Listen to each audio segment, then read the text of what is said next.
Salam ay millət. Mənə görə mənim izləyicilərim mənə dəyərlidir. Buna görə də onlar nə dedisə, onları hazırlayacağam. Keçən səfər gördüyüm kommentdə bir xanım yazdı, Napolyon tortu hazırlaya bilərsiniz. Dedim, mənim elə kasoy gözlərim üstə.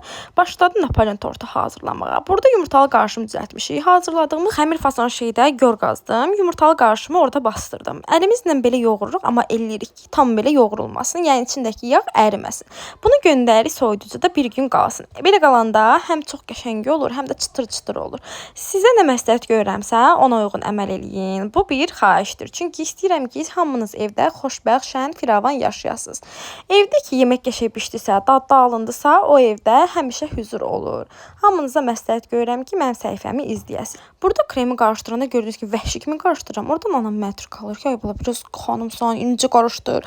Nəysə dedim, oldu baş üstə. Gördüyünüz kimi xəmiri 6 bərabər hissəyə böldüm.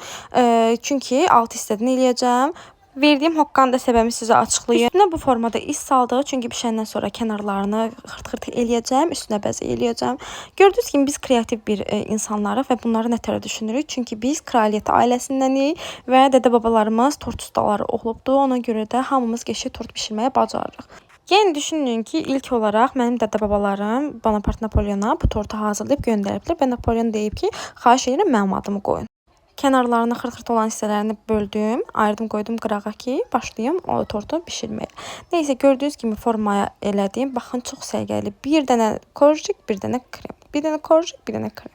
Nəysə, bu formada gedirik. Ən sonuncu qartda o dediyimiz xırt-xırt hissələri bölürük və üstünə pudra şəkəri əlavə eləyə bilərik. Baxın, görün nə qəşəng yalındı.